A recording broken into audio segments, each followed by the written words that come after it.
What's up? I'm Danny Devine, and you're watching CCP Podcast.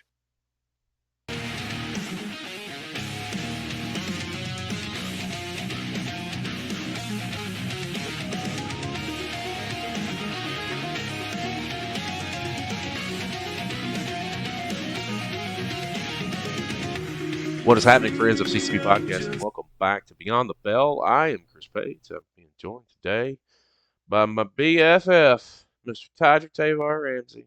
How are you, sir? It seems like I haven't seen you in forever. It's been like, I know. 20 Gosh, I minutes since don't we know got what you're one. doing with your life. I uh, question it every day. I promise you, I do. I am doing quite well. Today has been a great day.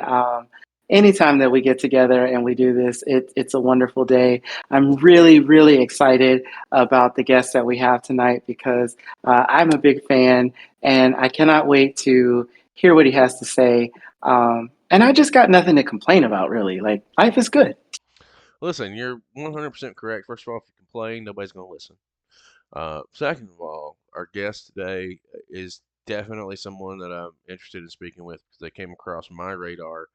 I would probably say within the last 8 weeks, 8 or 9 weeks through House of Champions, which again we stumbled across YouTube algorithm. It's a wonderful thing with all the wrestling that we watch, and I truly believe it's because we just finished a student show from Southern California, and it populated and said you should probably watch this. Okay, hold my beer, let's go. And we put it up on the screen, and lo and behold, we see a lot of really good wrestling from students. Number one, uh, at a new location, and as we're filming the show, we hear the word that, oh, by the way, we're in Orlando.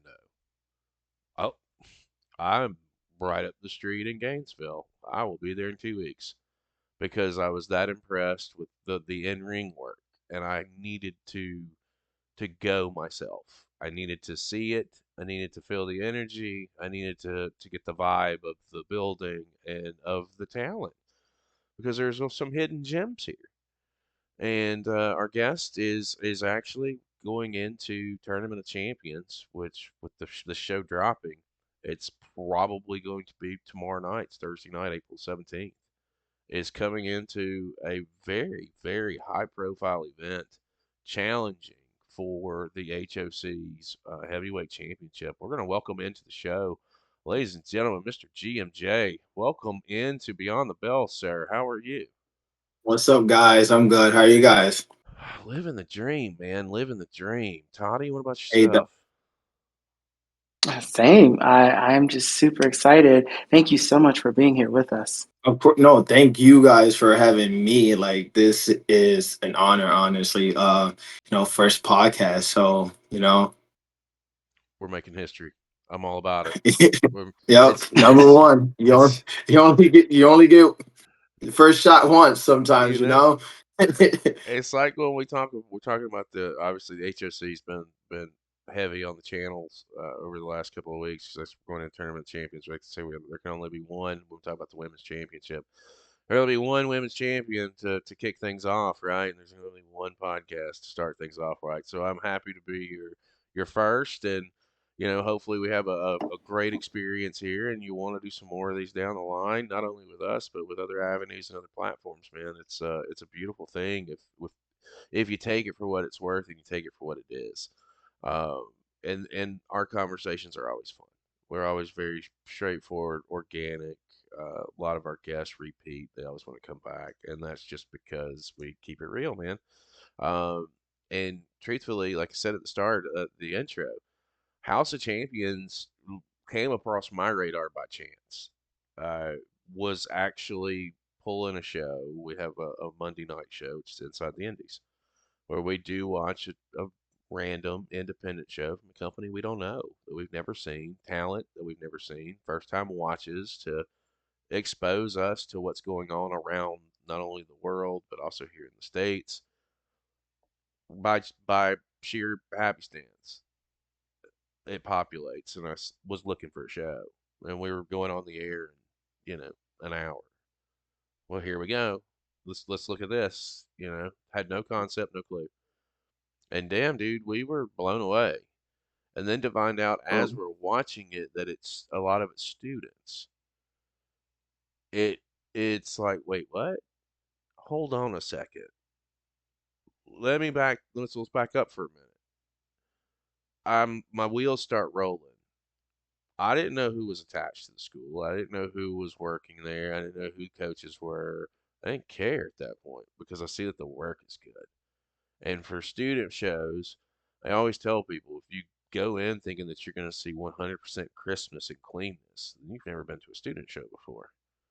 What you look for is the overall product and the overall match itself. Dude, you guys knocked it out of the park so much that we came down and paid you guys a visit before we get there. But go ahead. No, we very much appreciate that. Like, if I will give credit to the people behind the scenes on that, because like they work just as hard as we work to get our stuff out there. So the owner, Renee, she is a marketing genius. So like, anytime you guys seeing any ads for us, like 100% her. The quality of production, that's Chris. That's his baby. Like, he tried to make sure it's tip top shape how he wants to do it. When it comes to how we're moving in the ring, that has a lot to do with Bobby and Cocoa. Like, it our first year was very like, okay, we have all new people, like, to wrestling, not like to the school. Like, we had about 20 something members that were strictly new to professional wrestling. And what you guys see today is like a year and a half of like working, like honestly working.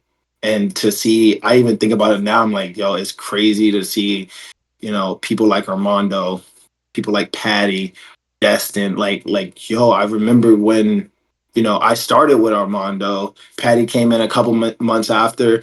Destin came in a couple months after Patty, and it's like, you guys are doing shows. Like, you guys are out here like doing shows. Like, it's Yeah. crazy, like, so for me, like, I know they get hyped to see it, but like I get hyped because, like, in a way, like, for me, I would help them out as well, just as much, like, as a player coach, so like, it's like, this is great. It's a listen, when you talk about training, it's a different animal today than it was back in my day, right? Like it was Wild Wild West. And we're going back to like 98, 99 was back in my day. Yeah, I'm that get off my lawn guy. Uh, I don't want to tell you my age. I listen, I grew up in Crockett era. I'll put it to you that way. Um, Wrestling is very funny, and it has a way of finding you more so than people go out and find it. I like to start at the beginning with people, just to kind of get a feel and get an overall. Because again, we talked for 5 minutes before we hit record. So that tells you how organic this conversation is, especially when you come and talk to us. When did you get bit by the wrestling bug? And when I say wrestling bug, like what when as a kid or what have you? What's that look like for you? When did you fall in love with professional wrestling, and what was that moment that made you fall in love with it? Yeah, so I got into wrestling when I was 13. Like, of course, we all knew who, John Cena was, who The Rock was, who Triple H was. And, some of us was like on and off, and that was me. Like, I would just watch an episode, but then, like, a couple months down the road, that's when my next episode was happening. Uh, but I got into it, like, fully got into it was in 2013. And I remember Brock returned. I went to in DC. I went to Raw because my uncle was a big fan, and I was such a John Cena fan. What kid wasn't? That Brock came out and destroyed Cena, Dog walked him. I know exactly what you're talking about. destroyed him. I believe it was the night after WrestleMania 2 when he Mhm. returned, and Think so. I went home angry. I didn't know anything about wrestling, so I also didn't know who Brock Lesnar was. Didn't know. Uh, so going home angry, didn't really watch it, and then my mom was dating this guy that was a backyard wrestler, and I just thought that was the coolest thing ever. Like I've watched this on TV. Okay, I've like never ever met a wrestler, so I'm like, this is the coolest thing ever. I want to wrestle. Like this is gonna be a plan. Um, my best friend, he was also a wrestling fan, and we're like, holy snap! Like we knew Jeff and Matt. Them were like our inspirations. Like I got it into it really because I was like watching Jeff and Matt tag team wrestling, and we're like, we're gonna be professional wrestlers. Uh, go down the line a couple years in high school now, not really too focused on wrestling. Grew up in Southeast DC, hard times, had to help moms out. So I was working 3 jobs in high school.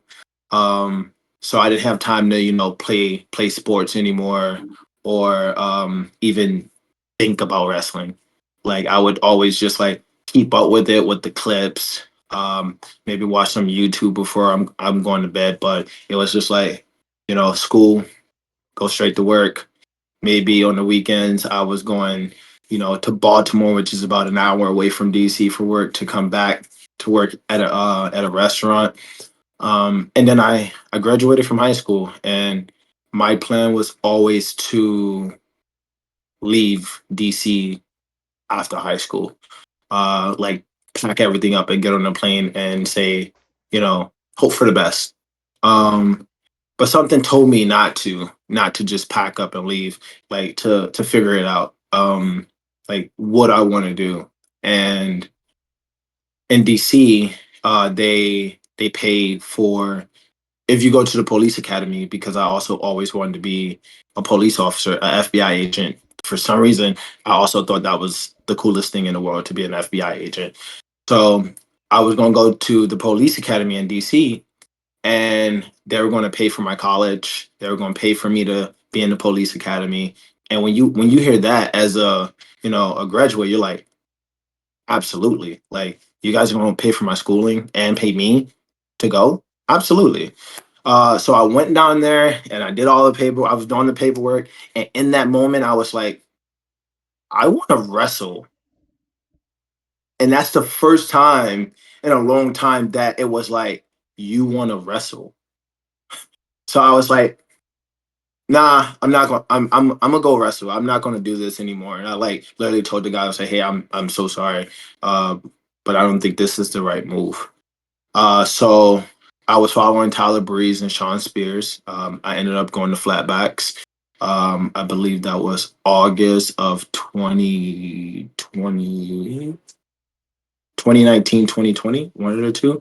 I went there for 2, 3 months, and then I had to go back home. I had to go back home to take care of some stuff. And then from there, I started getting that itch. And Chris, I don't know if you have ever had that itch of like, yo, I gotta Mhm. like it's like a drug. You're like, I Mhm. gotta get back. I gotta get back to wrestling. That was me. I was just like, I would be like at home, bumping on my bed on the floor. At the time that I was working at Walmart, I would be in the aisles, and we all know how small Walmart is. And I would be acting like I'm running the ropes when I should be stocking shelves. And people are looking at me like, what are you doing? Like, that's how bad it was. I was just like, I gotta get back to wrestling. Like it's professional So wrestling. That's what it is, folks. Don't look at me, judge. like I'm like I know I'm supposed to be stocking, and my manager coming around the corner and like, you still got all of this left, like you gotta hurry up. And I'm like, this is not what I want to do with my life. So leave me alone. But of course, you got to pay the bills. Excuse me.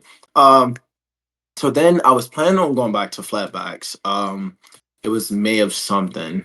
I think it was 2021, maybe May of 2021, and I get a notification saying that they were booked for the time that for August when I wanted to come back out here, actually move out here, and I got so upset. I got so upset because like I was, busy working and helping my friends out. My friends are helping me out, but I didn't have the money to go back and train there. So I was like, okay, I got to leave. If I want to wrestle, I gotta leave. Like being here in DC, there's a lot of things holding me back in DC. At least that's how I felt. Whether it was my mom, whether it was my siblings, my best friends, I just felt like DC, the DMV as a whole, was holding me back. And I, right there when I seen that, I call my mom and I go, hey, I'm leaving next week. And she goes, what do you mean you're leaving? I was like, I am moving to Florida next week. And she's like, do you have any money saved? I go, nope.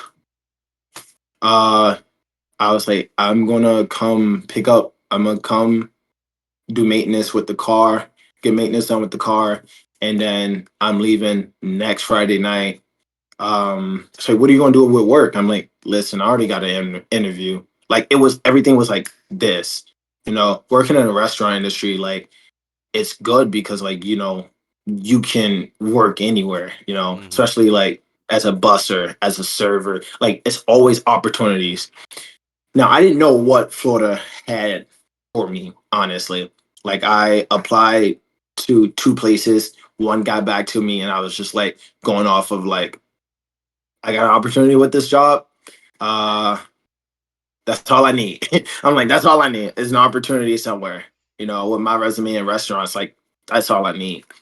My mom was be like, you got money? I'm like, no, da da da. I'm like, but I got a paycheck that's about to hit next week from Walmart. And after doing all the maintenance and everything, I only had $200. I had $200 in a car, and I said deuces. I left on a Friday. I got to Orlando on a Sunday, and that was the first big step that I like ever did. Like, because the most I did was like, okay, I want to leave DC and I don't want to live in DC, so I'm gonna go like Maryland. I'm gonna go far Maryland, like 30 minutes to an hour away, like where I can still get to DC, but I'm not in DC. Um, and I just felt like that was also still holding me back because I was also thinking about going to MCW as well because it's in Baltimore. So MCW is very close. It's an hour drive. That's like a there and back trip. And I reached out to him because I was gonna go there, but then I was like, I can't if this is something that I really want to do. I can't be in the DMV at all. Like I have to go. So I left. I got that job. I was staying in my car, summertime in Florida. And trust me, I did not know what summer felt like here at all. And that was probably one of the most brutal times for me because it was stupid hot. So I stayed in my car in a Walmart parking lot for about a couple weeks. I then end up being able to make money at my job, and I moved into an extended stay hotel. From there, I remember I was at a beach one day and I didn't pay for my hotel because I had to pay every week. It was like an every Friday thing, and if you didn't pay, like you got to go. Mm-hmm. So I didn't pay, and I was all the way at the beach, and I get a call. And by this time, I made some great friends, and they were telling me like, "Hey, move in with us, move in with us. Like you don't have to pay that much. Like you want to wrestle, like, hey, you can save money to go back to wrestling, this and that. And I was just like nah, my pride. It's a pride thing, I'm like, no, no, no, I'll figure it out. I'm good. I can I can resonate with you on a lot of different levels right now. Just hearing this because there's a lot to unpack, but two things struck out to me more than anything else, and it's because I've been there. Number one, packing up and leaving with a couple $100 in your pocket. That's how I got to Florida. Same way. I was in a relationship at the time, and ultimately it came down to I had a job. I didn't have an opportunity here, but the market where I was living as in Alabama at the time, the market was terrible for what I did, and there was a much better opportunity down here on a hope and a prayer, and having a couple of friends who let us crash for a couple of weeks till we got up on our feet. But then I my ex and I, when we split, I made a choice, and I chose to move and to get out and to sleep in my car in Florida. I didn't do it. I did it for 2 weeks before again extended stay, uh, and worked my way up. It's the epitome of breaking yourself down and building yourself back up. Hmm. And we do stuff like that because I can only speak for myself. I do stuff or did stuff like that was because I obviously something took me to that level to have to do that. We're all put in different situations to have to break ourselves down. It's those who can build yourselves back up that's the story, right? Like that's the deal. Um, for me, it was I I chose. I could have stayed in a really toxic situation, had a roof over my head, or went out on faith. And where it's led me now is to a very happy marriage. 10 years. We're doing great. It's all because I took that chance. But what if I didn't? Yeah. You know? So I feel you, and I get it but at least when I came down, I did have somebody. You had nobody. You had nobody to rely on but yourself. That Yeah. builds character, and that also builds value in yourself because you have shown that you have a different kind of switch when it comes to setting your mind to something. It's the epitome of number one, betting on yourself to get here, but knowing that you have a grind and a lot of work to do just to even stabilize yourself. And it's just not easy. And if anyone out there No. ever thought it was or thinks it is, oh, you can no fucking do it, and then come and talk to me about it and tell me how easy it is.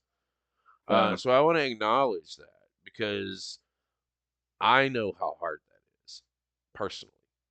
Other people may not. And to see where you've come, and we're talking within the span of a couple of years at this point. Like it's impressive.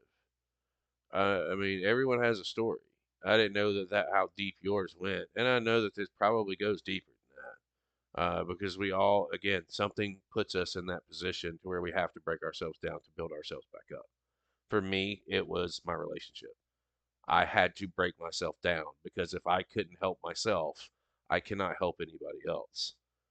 And I get it 100%. I really do appreciate you being that authentic and upfront with you and your story because it's very difficult not to be, especially when you're talking to people that you've never spoken to before. Yeah. It's a level of vulnerability, and I can appreciate that, and I just want to commend you for it. Toddy, I know you probably have a lot going on in your head too, because Toddy as well has been put in situations where he's had to break himself down to build himself back up. And it's, again, not an easy situation. Yeah, thank you for sharing that. I feel like I understand a lot more about you, and I know that being raised in households, how that family dynamic, and you'll do anything for them, um, to the point of your detriment. I 100% understand that, and the fact that you said, "Hey, I have to now take care of me," because a lot of people don't ever have that light bulb go off. They don't ever have that switch. And then they wake up one day and they're upset with the world and everybody else because their life is in shambles. You did not do that. You continue to seek opportunities to follow your dreams no matter what it took. And that that completely resonates with me because I remember feeling that. I remember all those feelings. And so now I understand your journey. I understand why when I see you doing what you do, why there is so much passion in it, why there is so much drive. I totally understand, which we'll come back to this, your work with the kids camp, because I'm not gonna lie, when I was like, I've seen you do your thing, and I'm like, he is by far one of the best heels that I've ever seen. And then they flip the script, and you're working with Kids Camp, and I'm like, hold up, how does this work?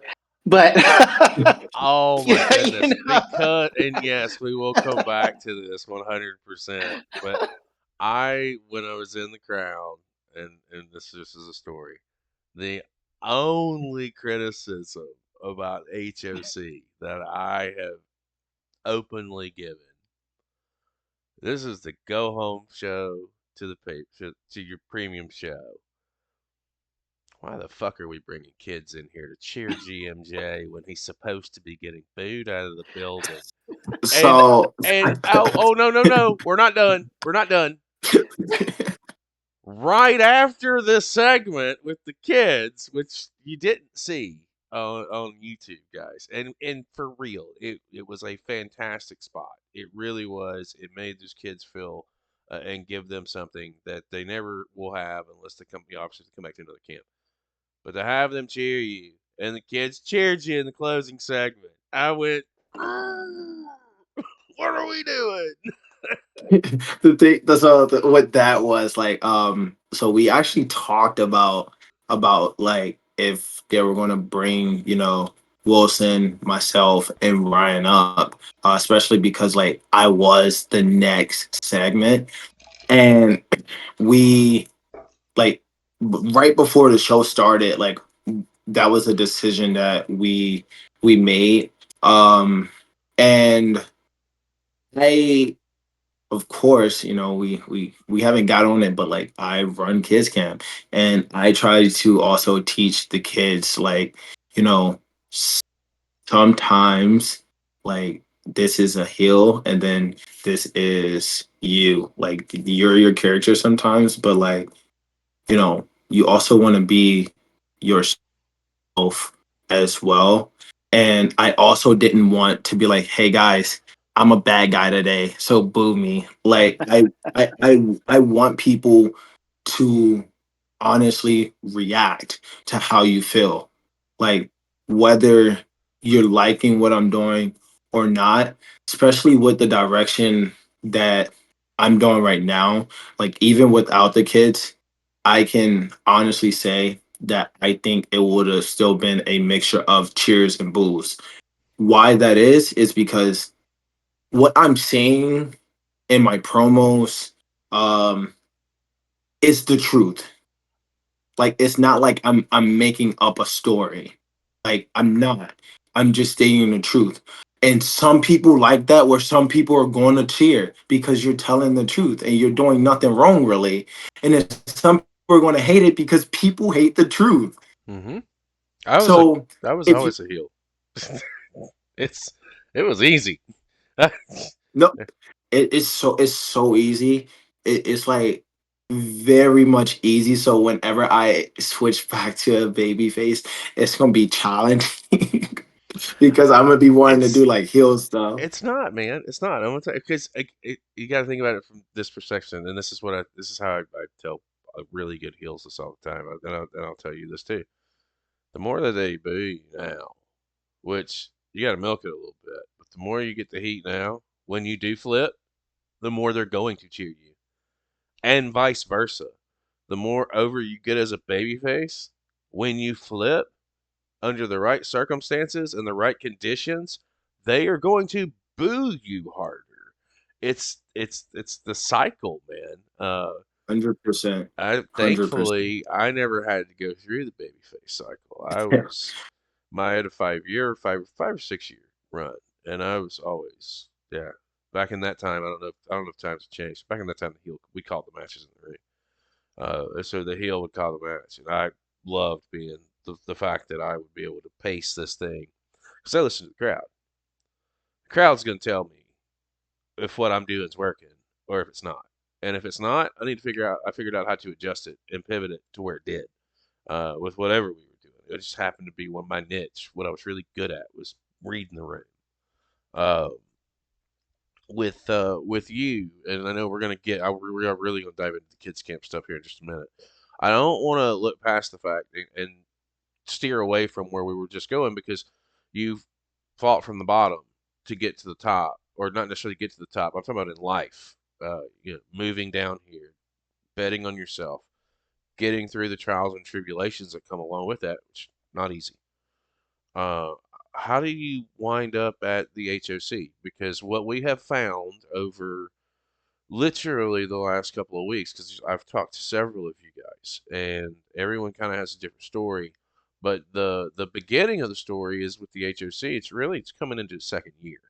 Yeah. It's not a 5 or 10 year school. It will totally be. Don't get me wrong.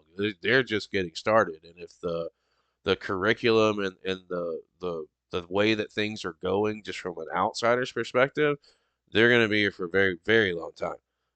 And it's just a fact. How do you get there? What's your journey like getting to that first class?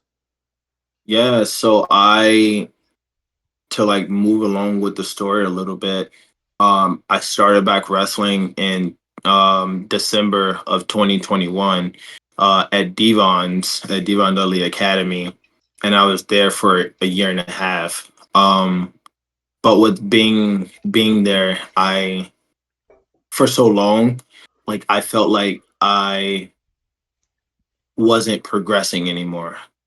Like I now, from flatbacks to Devons, like I was like, I know I'm not ready to be like do shows, or like I'm not a professional wrestler yet.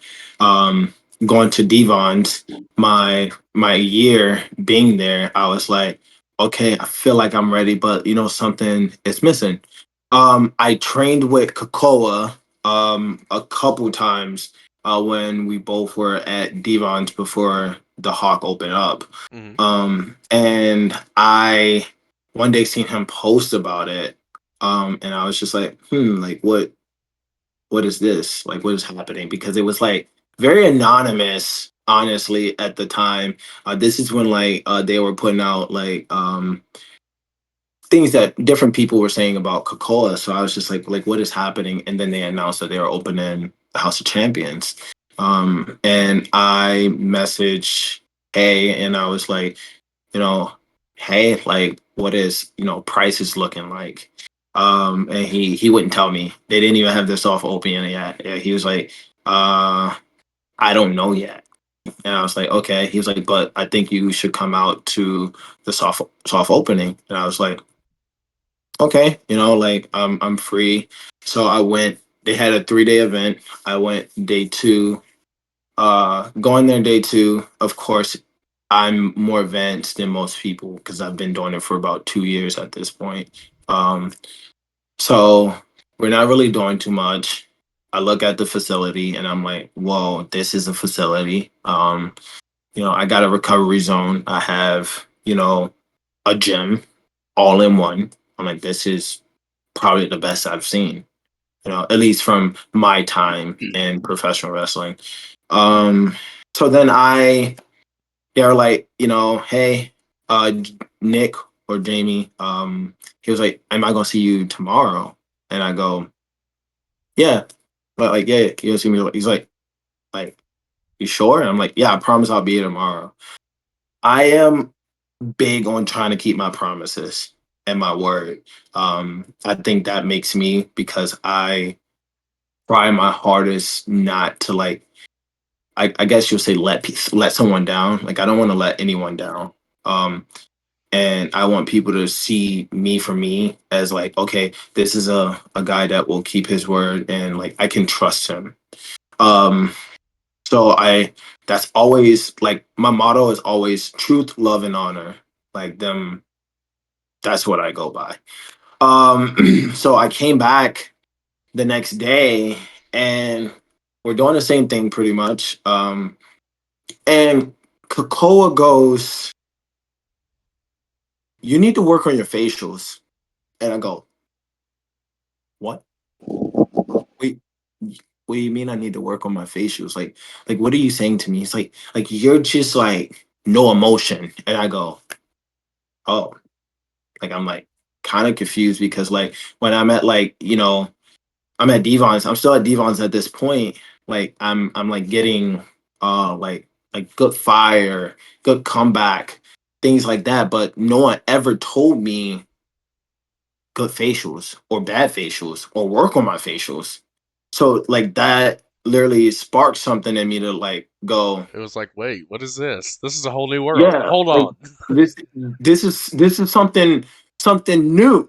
Is this professional wrestling anymore? I'm like, what is this facial thing? And I'm just like, okay. So I ended up going and talking to Renee about everything. And I told her, I was like, hey, right now, because she went over the pricing and everything, I was like, right now, like, I would personally have to talk to my girlfriend at the time, because we live together, our income and everything. Like, I can't just make a big decision like this. And Renee goes, okay, here's what I'll do for you. He goes, if this is something you want, I will allow you to sign this contract right now. Um, and if for any reason when you talk to that person and you guys talk about it and you guys feel like this isn't the best decision for you guys, and you call me on Monday, I will rip it up like it never happened. And I go, okay.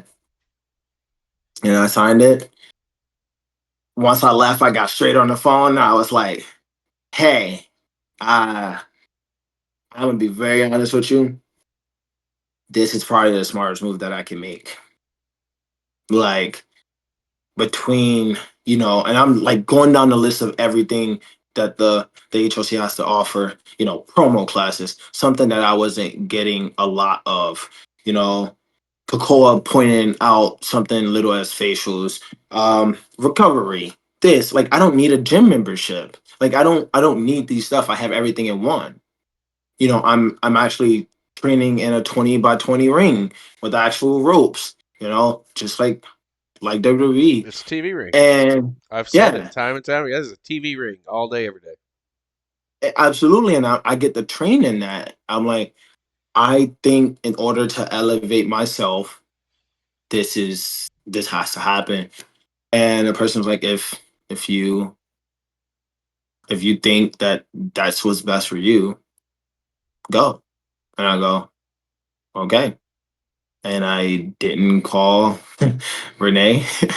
um, I don't think I even called Renee. I think I possibly like just like showed up, or it was like a Monday I didn't call, and Tuesday I like sent her a text message like, hey, totally forgot to text you, but we're good. Like, we're good. And then from there, like the first like couple months being at the Hawk was, I'm not gonna say difficult, but a little like boring for me, because everybody there are straight beginners, like never locked up before, never rolled, and it's me that have had 2 years of training at this point, and I'm doing nothing.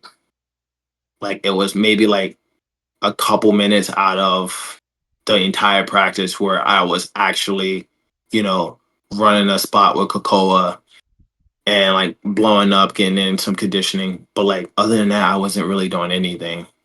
Um, so then, once everyone started, it took them, I think, 2 months to perfect their roles. And then we started bumping. That's when it started getting fun. Like I was like, all right, we all working now. And then it got to hip tosses, and then it got to arm drags, and then it got to body slam. And all this happened in a span of like 4 months. And I was like, and at first it was slow, but it went quick. And I was like, now we can have fun. Now we're all having fun now. Like let's do this. So yeah, and then also like at the beginning of all of that too, of just like, being patient and like, trying to get everyone to where they need to be, it's also like me and Kakol would get into it every week. And it was like like just little stuff, like he knew I was coming from another school, so he didn't want it to make it seem like like I'm trying to bring that energy to the Hawk, something that I wasn't doing, misunderstanding, or like me trying to be different, but I'm like trying to be different in a different way. So for me, like for example, for like we had a promo night one night, and it was just like him going to interview. Um, he's going to interview everybody, like how they do backstage segs. Mm-hmm. And I waited until the end because, like, for me, I'm like, okay, well, I'm not comfortable with promos. That's one. Two, what is everyone else going to do? Because I don't want to look like everybody else. Now, normally when it's something in ring, I'm like, I'm the first one in. But for promos, I just wasn't, confident because I didn't have what you guys see today. Like this was like months of like, well, who is George? Like what? Like who is this person? It's like turn it up, and we're like, and I'm like just thinking like, who am I? I'm so used to this one thing that I'm like what character traits do I have? So that time I'm like just in this process of like really trying to figure out who who I am, and also trying to be different from other people, that I got in the ring and Kakal went to go do the interview, and I snatched the mic out of his hand. And he was not happy about that. But I was different. And I wasn't like, the person in front of me or whoever was going to go after me if it was anyone else, you know. But like thinking back, I like understand now, like if that was, would I have done that if it was someone else? Or like what is the reason for doing things like this? Like these are things that I learned from being at the House of Champions. Like what is the why to it? Like why did you do that? Was it to do it just to do it, or did it make sense with your character? Like is that you? Is that a thing you just do, in an interview? Do you just take the mic and interview yourself? What was the why? But I didn't see it like that. I seen it as like, oh, you gonna make an example out of me because I was been different. So it would be a lot of like him doing this, and I'm like, no, what are you talking about? Like I said this, and you're like, well, I didn't hear it, and I'm like, da da da. So it's like a lot of back and forth with that was like unnecessary, but it was like because like I didn't just shut up and like just listen sometimes. So like when I first got there, I still had growing to do just like everybody else. And like, I didn't really see it because, I've been to multiple schools. So like, I'm like, well, I know how this goes. Sometimes it can go where, um, the way I feel at other places, like people want to, it's about them, you know, like we're in the wrestling business, and it sometimes can feel like it's about us. Like even for me today, like sometimes it feels like it's, about me. But what we don't think about sometimes is like, no, it's not about me. It's about the bigger picture, the story, and it's good to, at the Hawk at least, that they teach that right away, because I wasn't taught that right away, that like everything needs a purpose and a reason behind it. Like if you have a reason behind it, now we can talk about it. We can be like, okay, well, at least you had your why. This is why you did it. But now this is why I would do this like this, because of X, Y, and Z. So like that's literally my like whole beginning of like my first couple months at the Hawk, of like me finding myself as a professional wrestler, with me also going through obstacles with like bumping heads with coach, and me just being very frustrated, because I feel like now I'm back to square one of not knowing anything. And yeah. As I listened to you, answered a lot of the questions that I had for you, because we always talk about how the HOC is like a family and that family dynamic there. And one of the things that I have noticed about you, um, and again, I'm not just saying this because you're on the air. As a matter of fact, to prove a point, next Wednesday, when the show that we did earlier, when it debuts, I said some things about the championship match that you're going to come out. But a theme that sticks to me, you're good on the mic, which was surprising to hear you say that you didn't like promos. You're good with your wrestling, but I love watching your mental agility, because that is a part that sets you apart from a lot of people. I can see I can see the wheels turning. I can see how you're able to transition to so many things. And so as I'm hearing your story, again, now I understand a lot more, because that takes a lot to sit there and you're like, I am bored out of my mind.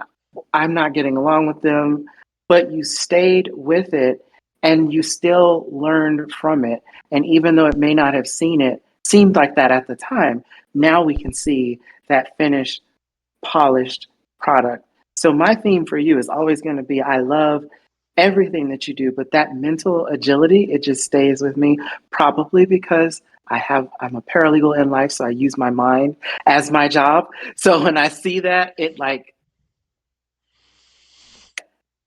so with all of that, you're training, you're there with the HOC. What is it that helped you to get past all of those things that you were going through, to the point where you're like, I'm going to stay here. I'm going to stick it out because I see something. Because we know all wrestling schools they're not the same. They're different. So what was it about the Hawk that was just like, I'm going to stick this out? For me personally, it felt like, and everyone already saying this, um, it was the atmosphere. And I don't mean with like the members. Um, I mean like with, Renee, Nick, Kakoa. Like it may not have seemed like, to me that they cared at first, but like the things that I was doing, like in the beginning, like going back and forth with, the head coach, like somewhere else you probably would have been out the door. Led me to stay there is that, like, after everything in the beginning of like, me, bumping heads, having to go into the office after almost every practice, she'd be like, hey this or hey that. Like it wasn't like go, because at other places, like especially like at Devon's, like it would have probably been like a like, hey, like, you know, like we're not dealing with this. You know what I mean? Like, and sometimes that's just life. That's just jobs too. Like it's like you can go into a job, but if you keep arguing with your boss, like you're gonna be gone. So it just showed me that like they care for me, and that this isn't like I want your money. I think that was the biggest thing. It was a feeling of I don't want, like, we don't want your money. Like we have we have so many members, but we care about every last one of you that like if you ever needed anything, we're gonna be here for you. But we need you to work with us. And I think like sometimes getting chance after chance after chance, like some people need that, especially when they're coming from a bad place. And that's not me saying like Devon's was a bad place. That's me saying this is me talking about in life because a lot of people go through bad things in life and they want to get better, but they're so used to being that way that they consistently get another chance and then it happened again, and then they're like what am I doing, and then they do it again and then do it again, and finally it's like, why am I doing this? And some people, it really you know opens up their mind to like, why am I doing this? And some people it don't, and that's okay. For me, it was I was opening my mind of like, why am I being like this? And then like also then they explained it more. Like sometimes you just gotta listen. And I was never a listener. And when I started listening, that's when I started really understanding. And that's a big thing, in my opinion, about professional wrestling as well. You have to understand, like whether it's in a match or in a promo, like the people have to understand. Yourself got to understand why you're going to say this or why you're going to say that. Like it's just understandable, and I can generally see like they cared about me, so that's why I personally decided to stay. It's I love that authenticity. confuse them, Oh, you lose them. sorry. Sorry. Ah, Jinx, show me soda. Uh, confuse them, you lose them is what I used to always say. Toddy, go ahead. No, I love that authenticity because um, for such a long time, you were fighting because you were doing so much for everyone else, but now you're doing stuff for yourself and you're fighting to keep that independence, fighting to keep that control. I, when I tell you, like, I felt like I'm looking in a mirror, like listening to him talk about this. I can't Um, boo the that's fat guy amazing. now. That's Sorry. Oh, I can still boo him. I can still boo you. I yeah. mean, I will still boo you. Congratulations, if brother. you feel like that's what you need to do, then you do that. I can't with the guy. I just can't. He had a punchable face, and now I don't even feel that way anymore. Um, um, brother, I mean the deal you got. Your I love your story first of all, and I know that we've only heard a piece of it so far. And I really, really can appreciate that picking yourself up by your bootstraps mentality to get yourself where you want to get to, because that's exactly a piece of what we do here on our channel is somebody says you can't do something, and I say nay nay, let me show you. And it's one of those, like unless you're doing it or in the process of doing it, I don't think people really understand it. And again, HOC's been running for little almost 2 years. I've only seen I've seen this every show since December. So everything from December to now, I'm keen on and I'm aware. Um, how does it feel to know that after you picked up and just you relocated life, and this is a pretty big event for the HOC. There's a lot of history being made. Talked about it briefly earlier. First women's champions being crowned. First ladder match taking place. Uh, you know, uh, Bobby Fish getting in the ring. Jamie Stanley getting in the ring.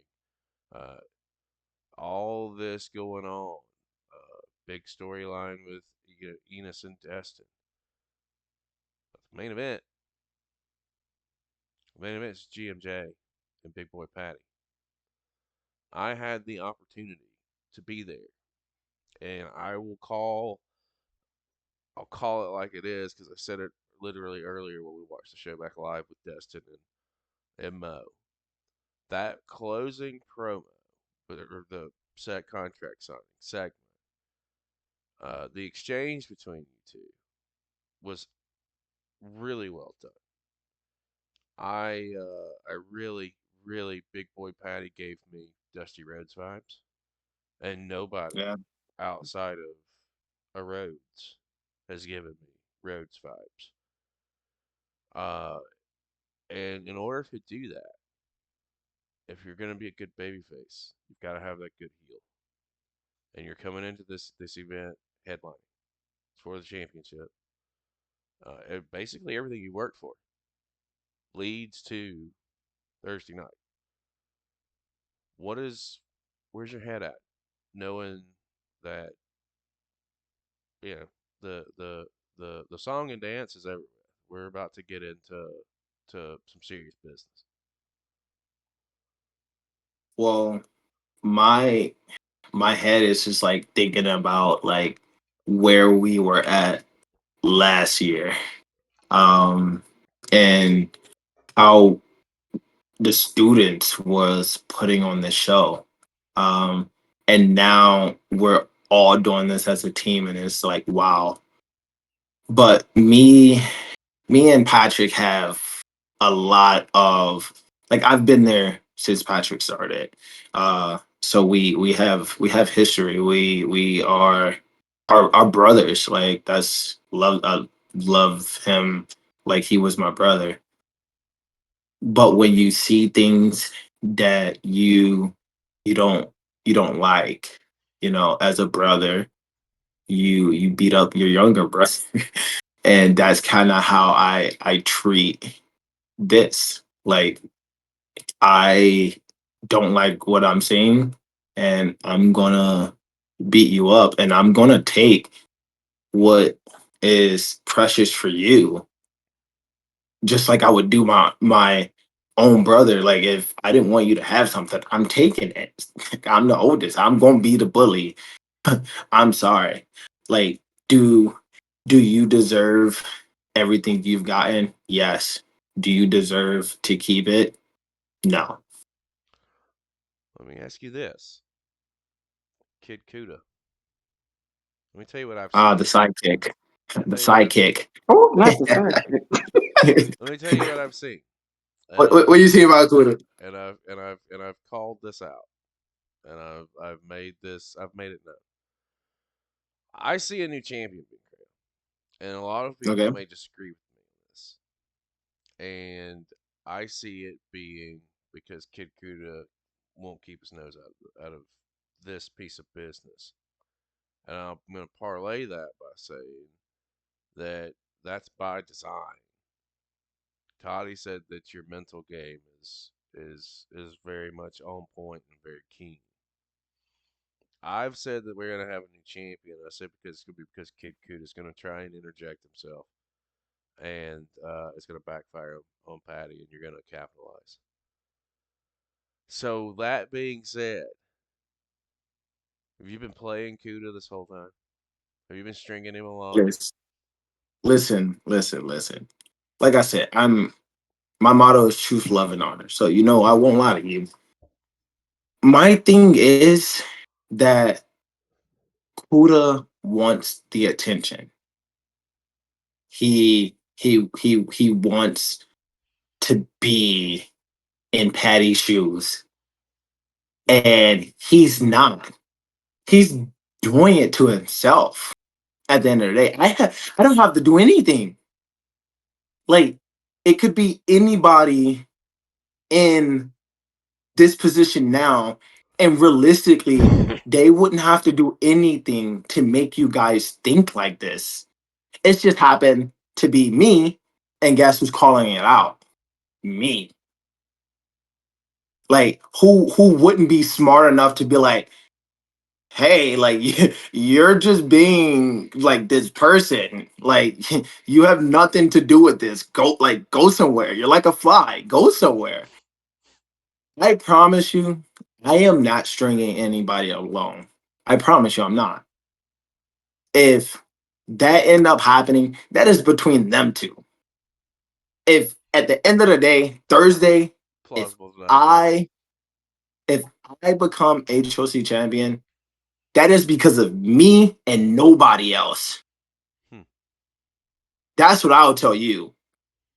Hmm. Because I don't need anybody to get to where I want to be. I work just as hard as anybody else, anyone at the HOC to do this by myself. Now, some people may like what I'm saying, some people may not, but it's the truth. So if this friendship that they got after Thursday turned into this, guess what's gonna happen at the next show? This guy is gonna be like, ha ha ha ha ha. You see? No, sometimes you gotta worry about yourself. And you were so focused on Kid Kuda. Kuda was focused on you, but no, he was focused on your title. Because at the end of the day, that's what people want. That's what people are gonna go for. Whether you think that's your best friend or not, that's what he wants. I could have played the role of your best friend and then turned on you, but I came out and looked you dead in your face. He was aggressive towards you. He wasn't aggressive towards it. He was aggressive. Kuda was aggressive towards you specifically. That's And why I he say. was That's why I he say. was so what you say? I say that He he. was aggressive. He was aggressive to me, Yes, but for what? Because of the truth. That's the thing. Because you're aggressive towards me because of the truth. and I think that People don't you're. like the truth. I think you're using that to your advantage, and I commend you for it. Is all I'm trying to say. I think it's a. I think it's a Well, smart play. I think it's a well well, play. well, well, well. Thank you. I didn't think about it until now. So I appreciate you, thinking like that. Well, But then I have to take it back. If you didn't fucking think about it that way, then you can't just I take didn't. credit. But No, I'm gonna take it. it's You want to throw it out? I'm gonna take it. It's my credit now. Thank you. use It's it. my credit. We'll clip that out, but use it. There you go. My Use it. credit. Clip that out of the episode. Use that shit. Because truly, going back to it, Toddy, we come around to you. Go ahead. So I do want to talk about something that you do think about, and it is something that I picked up on again because everybody talks about what you can do in the ring, but I love the psychology of it. There are some times where you're addressing Patty, and it was very evident during that last contract signing. It's almost like that you're in his head. You know exactly what buttons to push. You know what reactions you're going to get out of him. And, strip everything else away from that. It's like you know what to do. What is that like for you in that process where you have that? Because if you get into somebody's head so much, they're obviously going to make mistakes. They're obviously not going to be at the top of their game. But now it's just like they beat themselves. What's your process for that? My process is befriending them, because starting the Hawk, you know, and Patrick is starting like 3 months after me. Like we've grown close.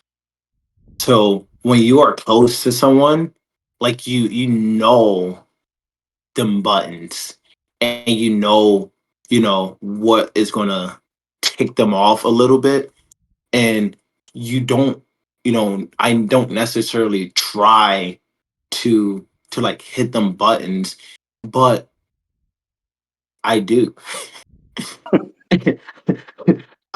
It's so weird because I told you guys this earlier. Like promos were not my strong suit, and I still work on them. When I go out there, it's just like I'm just talking to Patrick, and Patrick don't like what GMJ is saying. So the fact that I can get into his head that easily, to me, is like good because I can see the emotion in your eyes of you not liking what I'm saying. I can see in your eyes that you like, did he really just say that? And then I see it in my eyes of like, I did. I 100% said that. Why? Because you need to hear it. Why? Because at Tournaments of Champions, if you go in there and you don't have a clear head because you're so busy worried about me calling you Patrick and not Big Boy Patty, guess what? At the end of the day, you're going to be thinking about me calling you Patrick. And you're going to be thinking about me saying how you're not at a show. Or you're going to be thinking about me not defending the HOC Championship. And then it's going to take that one moment in the match where that's what you're going to think about. And this guy's going to capitalize on it. And then you're really going to be thinking about it. So I think that's just the process of that. Like when you really know someone and you know how to really get in their head, whether you mean to or not, like sometimes it just comes natural with someone you used to call a friend or a brother. You're like, well, at the end of the day, I want the HOC championship. So I'm just doing what I know going to take you off. And Well, you off. Supremacy left the air with you standing tall, with the championship in your hands. I mean, it was right there. How did that moment feel to you? To actually, it's one thing to talk about being a champion, but you had it in your hands. How did that feel for you at that time? For me, it felt great. Now, here's why. Because we didn't really get to this earlier, but back in the last half of the year last year, I didn't feel like I was doing the shows for me. I I felt like I was doing the shows for everyone else. And of course, in wrestling, like it's not your moment. You know, some moments are not your moments. And that's why at Supremacy, you heard me say, I'm not being nobody side character anymore because that's what I felt like. I felt like I was just a side character in everything that was going on, and it was no place for me. So now that I made it my mission to tell myself that I'm never going to be a side character in anybody's, you know, story or fight, whatever. Like I went to go look at that after I gave him that black hole slam and I looked down, I was like, oh, this Got him. is this is this is it right here. hmm I think that's the moment where I was like, okay, I have elevated. I think that's what I felt. It felt great, but I felt like I have elevated in a way because Well, of how I felt for the last half of the year. it's a level up moment, Yeah, without a doubt. it's like ooh, it's like that moment of like, yeah, and also it's like kind of like a dream, you know, like we all have the dream to be a champion. Like, and my thing is like I tell people all the time. I tell the kids at kids camp, you know, wrestling is about having fun. It's not about losing or winning. And I'm like that today. Like I want to have fun. Like whether it's for a championship, whether it's not for a championship, whether I win, whether I lose, I want to have fun. And if I'm not having fun, what's the point of me wrestling? Facts. And right now, I'm having fun. That feeling of me picking that title up, it's like, oh, I'm actually having fun now. Like this is what the dream could really be like when I go to the next step. Like this is things that I think about all the time when I like just look back at like some of my matches or some moments. I'm just like, oh, like this is great. This is the moment. This is what I've been waiting for. So to be one in the main event, two for a championship match, it's like, man, like I've been working to get here, and I'm here. Knocking on the door. And that belt looked real good in my hand. The HOC Championship looked real good. That's all I'm saying. I ain't. I'm calling the champion. I think it's gonna happen, and I also think that it opens up other doors because there's some good baby faces that are there. That'd be perfect.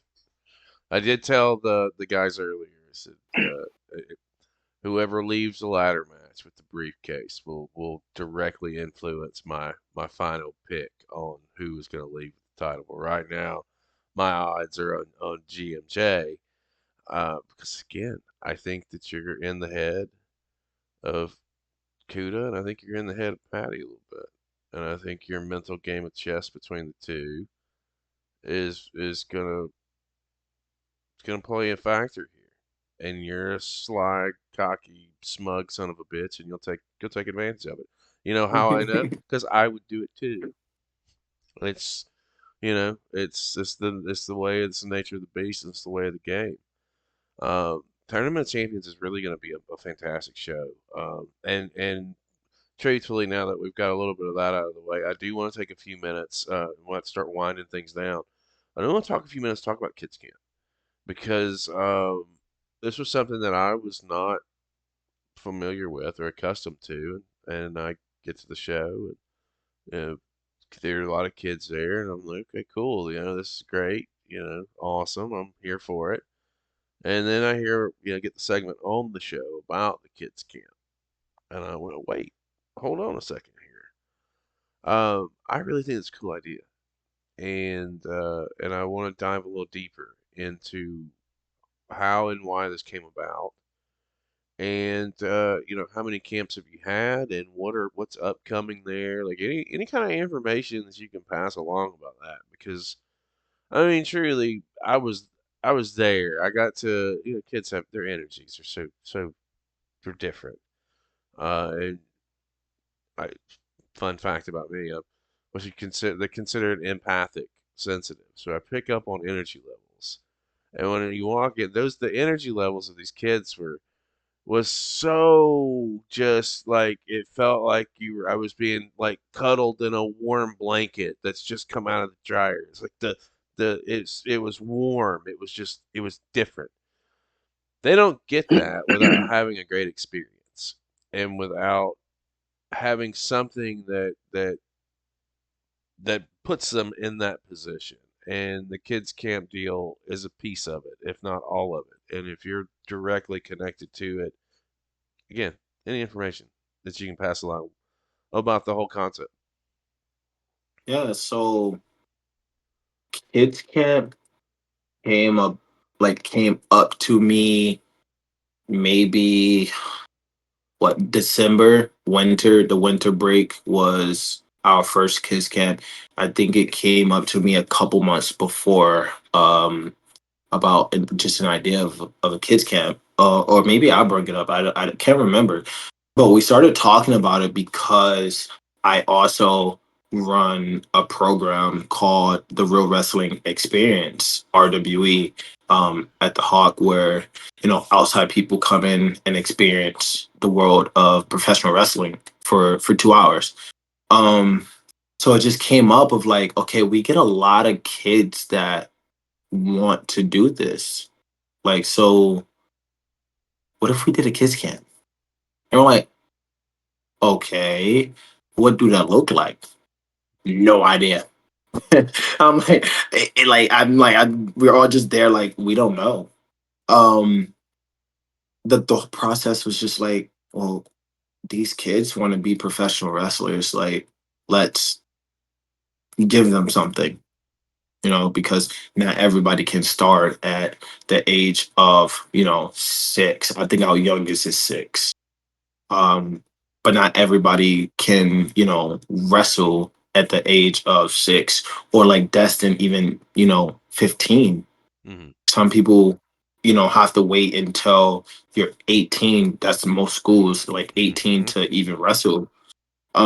So we just came up with that, and the reason that I said yes to running the entire thing was because I know how I was as a kid. I know I grew up in a hood in Southeast DC. I knew my mom kept me in the house. I wasn't able to go outside to play. I didn't grow up with game systems in the house.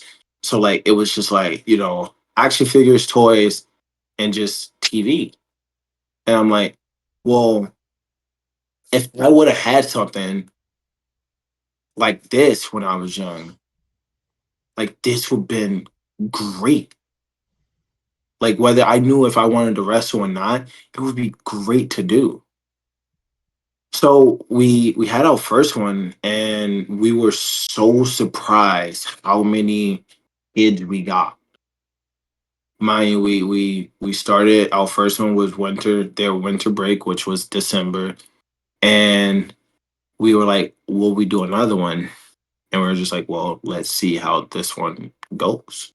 And it was so successful with like even putting, because they do their own show as well. So they go through a whole week of just like training.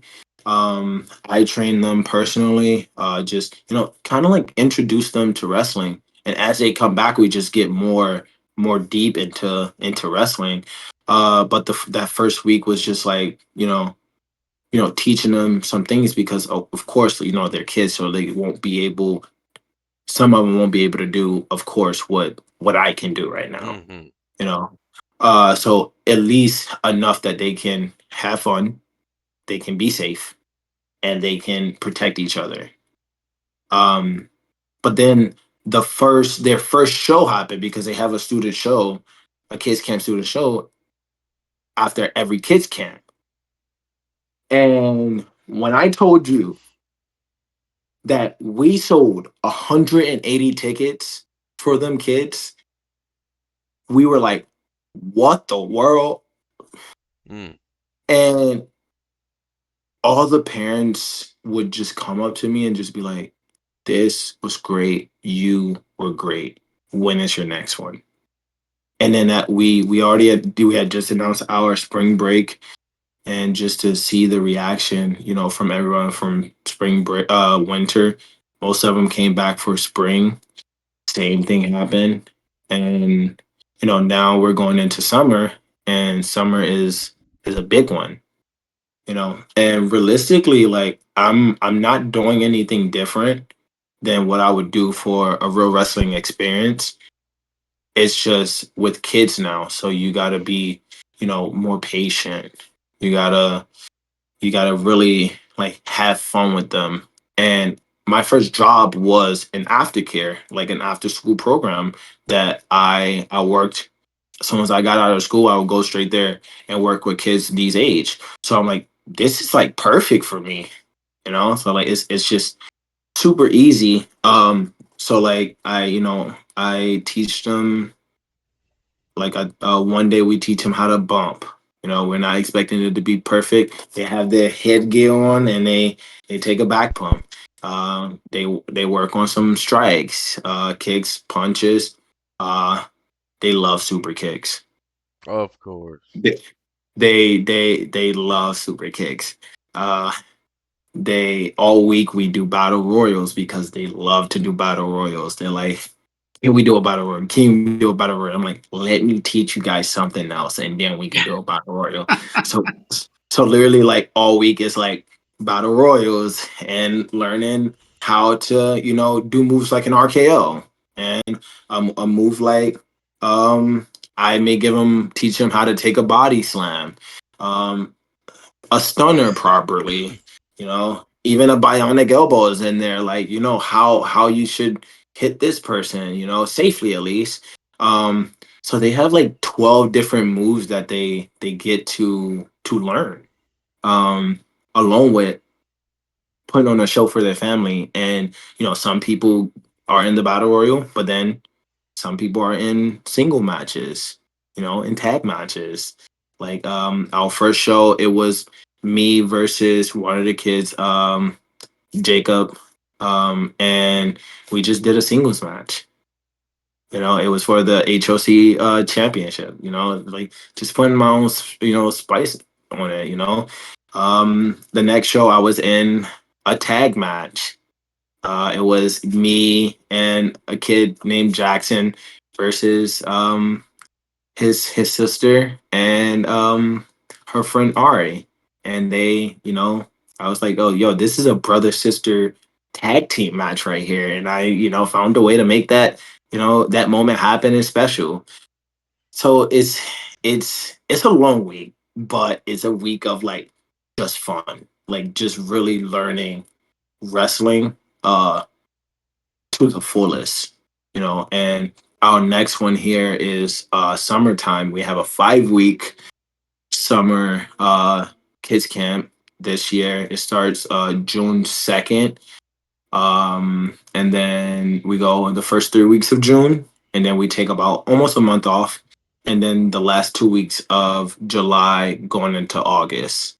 So them are like from I believe 9 a.m. to about 2 p.m.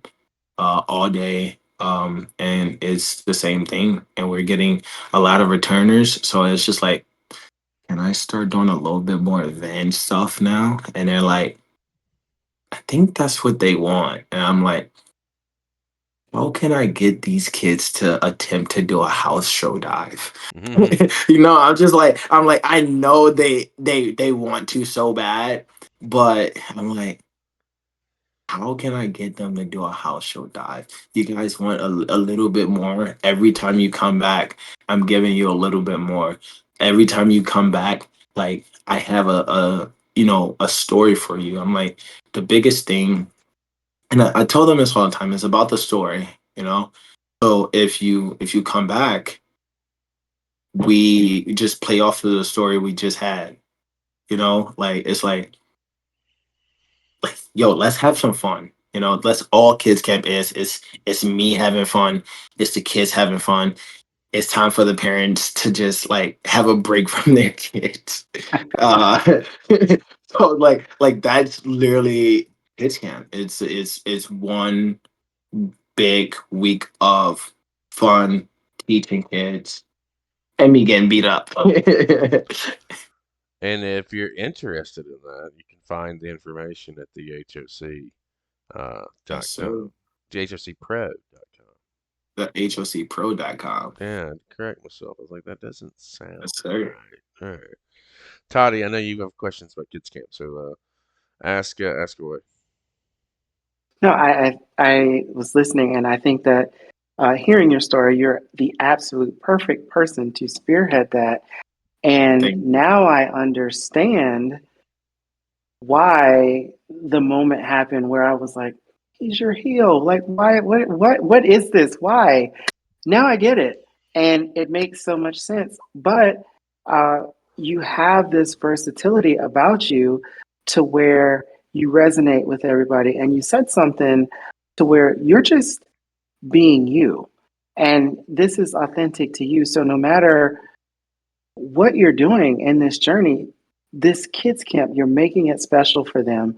You're improving it. Like it's not just stagnated. And it also resonates because we talked about the Hawk being a family. You take the time to get to know the kids, you remember the kids, and when they come back, you build on it. You're building that bond with them. So now all of the tick marks have been checked. Like, I get it. And your background, where you've come from, makes absolute sense to have you in charge of the kids camp. And so I did see, because that's one of the things. Chris has been in the ring and he's done these things, but like your social medias and stuff, I'm always watching. And so I was watching the matches, and I got to hear y'all calling the matches with the kids, and it warmed my heart so much because it was like you could see on their faces how much it meant to them, and you could also see it in y'all's eyes what it meant for you to be working with them, and that was just so refreshing. in a world where we need refreshing moments whenever we get them. That Yeah, was and amazing. that's also another thing about it too. Like I use wrestling no matter what I'm doing, whether it's, a real wrestling experience, a kids camp, a training, or a show. I use wrestling to forget about the outside world. You know, we have a lot of stuff that's happening in the world right now, and it's a lot of bad, and people also go through just life in general, and it's even times where I go through life, and wrestling is what gets me through it. So when I see these kids, sometimes they come in and you don't know like if they're having a good day or not, and then they get in the ring and it's just like, let's go. And it just makes me think about myself when I would like just have such a bad day, but when I get in the ring I'm like, let's do this. Like let's go. And I'm like, Right? that's the great part about it. It's like I see myself like in them, and I'm like, yo, you guys are going to be great in the future. I'm like, and I'm glad I'm the one that can, do this, give them, hope, and encourage them to pursue this dream that they may have.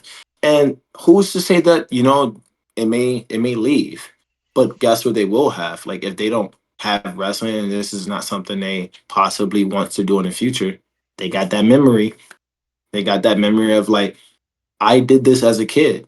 They have their whole show. We send them their show as well to look back and be like, yo, I used to do this.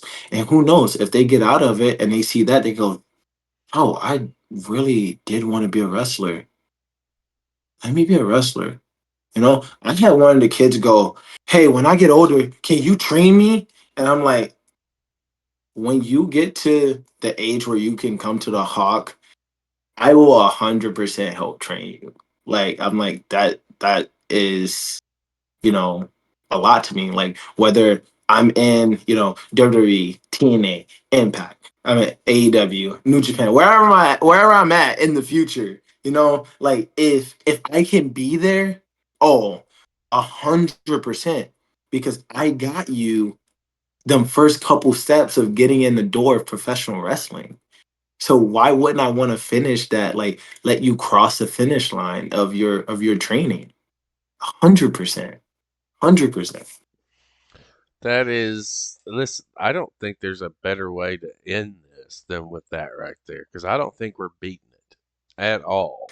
That is as real as it gets, as authentic as it gets, and I know that we barely scratched the surface, and part of that, not by design by any means, but I definitely want to have you back on the show, because Absolutely. our relationship with the HOC is just really starting. Kind of dipping the toe in the water, if you will, having a good time, and truly think that you guys are onto something down there. And I tell people now, like, if you're in the Florida area, or even if you're not, if this is where you want to be and this is what you want to do, there are training schools everywhere, but there are only a handful of good training schools, and you should really look into the HOC.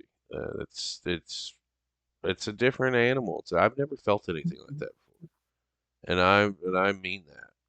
And I've been in a lot of places. I've wrestled uh, 6 years straight, and that's what I did for a living. And I have never felt a place like I felt there, in a good way. And I know that your journey's really just starting. It's just beginning. And I can tell you, you said at the top of the show that you didn't want to tell me how old you were.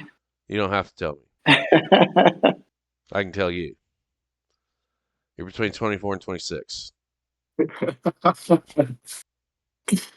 Yep, I'm 24. So that being said, let me tell you something that I tell everybody. that is in this younger generation, and I really mean this. Um, where you're at right now, and as a talent, and how good you are right now, because you've got the gift of gab, you've got the presence in the ring, you've got the mentality inside those ropes to get it done. For as good as you are right now, think about where you're going to be in 5 years. You're going to be 29 years old at that point. By the way, this is the scary part, and this is what blows people's mind. I did this with Destin, and he was like, "Holy shit, you're right." So think about this: the prime of a professional wrestler, which was mid to late 20s through mid 30s, late 40s when, well, late 30s when Hogan was around. Fuck that guy. Your prime is 5-6 years away from that. Let that sink in. That's a lot of time between now and then for anything to happen. And one thing that I've seen about pro wrestling is you can be ready for it all you want to. When it's ready for you, that's answer that call.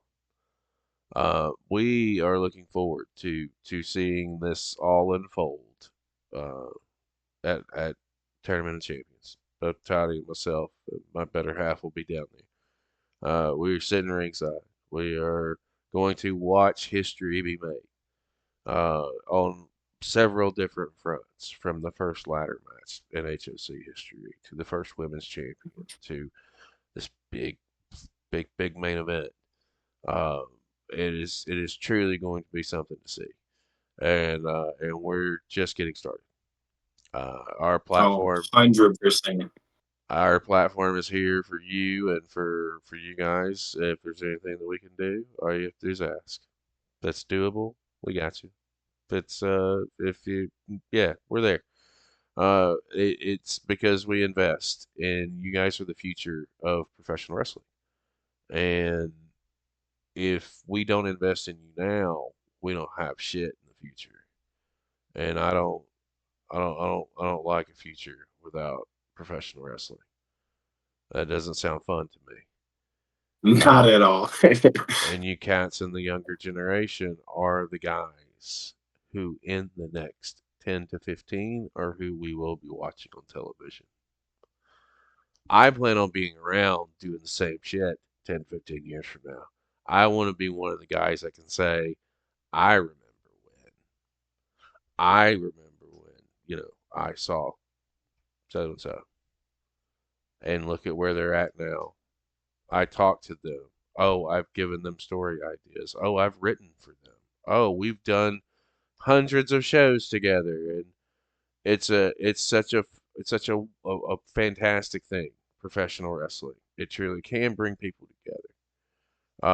Again, man, very appreciative of your time and coming in and chatting with us. And I know, like I said, this is just the start. We're definitely gonna have you back on. Appreciate you guys. Toddy, what would you like to say to our guests before we close things out?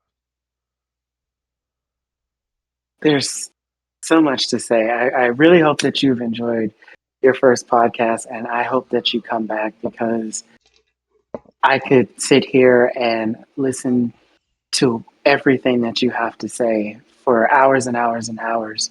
Um, you have such a versatility about you, and you I love that you're your authentic self, because I can emotionally relate. Like, there are times where you were talking where, I'm like, gotta be professional, do not get emotional, because it meant so much what you were saying. And it resonates because you do so much for everyone else, but you also do stuff for yourself, and seeing the total package. And like Chris said, we just scratched the surface. We didn't get anywhere. Your star is so bright and is so on the rise that all of those places that you named, I could 100% see you there. I could see you bringing joy to the masses. And you may not think that you'll be able to have an easy time switching over to be a face, but I can see it because you are the right type of person at the right moment. Because, some people, they only have one vision of what a heel is. But I have watched the things that you do, from faking the injury in the ring and taking your opponent out. You are the right type. You even know how to still be the bad guy and get sympathy from everybody else while you're in the ring. And that is a talent that is so unique. Not everybody has that. So I talked about your mental agility. You are versatile. You can do anything. And I know that we're going to see you in the future. Just listening to the drive and the passion that you have and everything that you have and you give back, man, my hat is off to you. And I You know almost, I said I could still boo you, but you've made it very hard. you almost made Toxic cry. You did. You Oh, did. I very much appreciate the kind words, because at the end of the day, I try to be me, I'm not trying to be anyone else other than me, whether it's my real life or professional wrestling. And I know some people don't have the opportunity with actually being them in the world of professional wrestling. Um, so what you guys see here today, and a little bit of GMJ did come out today, but oh, I could they're the tell, and same. But they're the same person. I They're the almost same said, "Here person, he just is." elevated. I it's almost just it's stopped just you. I like went into whole wrestling mode for a little I bit, but was here for it. it's so easy to for it to happen.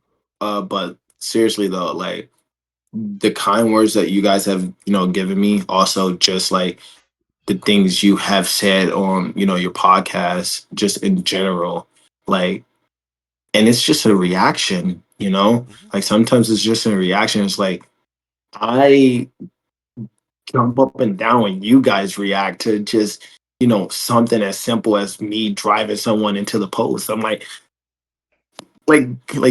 them things to me, I appreciate, because you don't realize, at least for me, doing it like 4 to 5 years, that you you don't feel ready. You never feel ready. And I just started to feel ready like this year, just like, okay, yeah, I need to do more. But when I see that, it's like, oh, this is great. Like these kind words are gonna just keep me going at the end of the day. And I know people are watching. And not just you guys. I gotta realize that, like, the wrestling world is big with fans. Like like they're everywhere. And like, just because I can't see that they're not watching, they're watching. Um, so I appreciate you guys though. What I have learned, and this is just again, my run was 5 6 years, and it ended, and I needed to get out, so I got out. Uh, take it from somebody who traveled. That's what I literally for almost 5 years. From 2000 for sure. May of 2000, I went on the road. I just had my first match in '99, late '99. So 6 7 months I was on the road. From a guy who has seen a lot and done a lot. And while I was never, I was never going to make it big by any means, but when it comes to a territory-esque style system and an independent style system, I've seen a lot, and we watch a lot today. Like I said, it's at the top of the program. If you can have us invest in what you have going on with no context, none, that's a win. You're doing something right.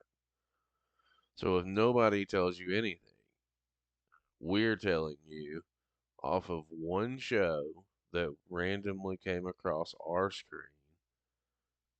It has caused us to dive deeper into what's happening here.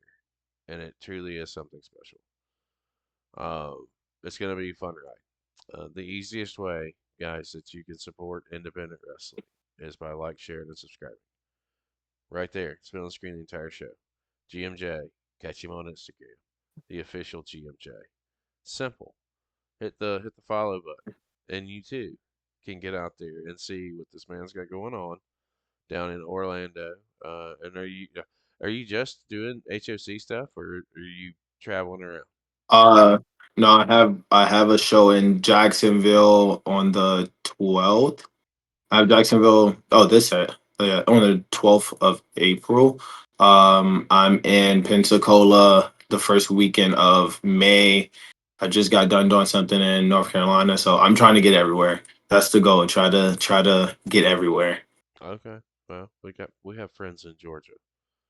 Lots of friends in Georgia. So we'll pass along some information. I appreciate you, man, and we're looking forward to seeing you Thursday night. I'll pretend that I didn't say I wanted to punch you in the face. Uh, for a few minutes. For I mean, if I can take you out of retirement, hey, like go, you get that one punch. If I can take you out of retirement, brother, I need about 6 to 8 months to even remotely get in ring no, shape. I'll put you back in real quick. You don't I even need 6 to 8. no, I need 6 to 8 months to even touch. Listen, here's one thing I've learned in the past: people lie, spandex don't. I need to get in better shape. Uh, eh, but listen, in real talk, the thought has crossed my mind, and I do. If I had if I had my way, and this is just off of what I've seen right now, right? Just in with the HOC, obviously Matthew Enos and I are Ennis, so I'll pronounce his name correctly. There's some little back and forth beef going on, and he's you're an asshole. He's not an asshole. He's not. So fun. It just to this that right now is kind of my little piece of trying to do anything, and it's just back and forth stuff. I'm able to put his shit out there on our channel, and hopefully people follow. Like that's the name of the game. We're not here to make money. We do. Our channels make money.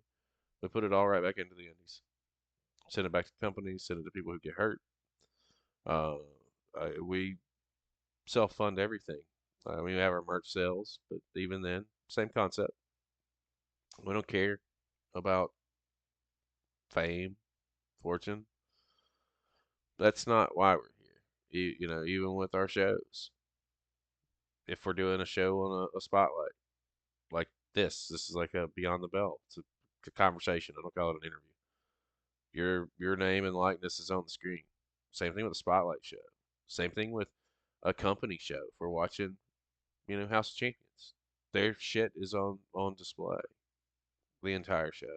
And if we can just generate one person to subscribe to their stuff or follow you, it's a win. It's one person who didn't do it before, and it's one person who may share your stuff. And that's at the end of the day, that's the name of the game. Be seen by as many people as you can. That's why we're here, and that's what our platform works for. This is gonna be a fun ride, brother. For Todrick Tabar Ramsey, for Mr. GMJ, I am Chris Page. We will see you next time.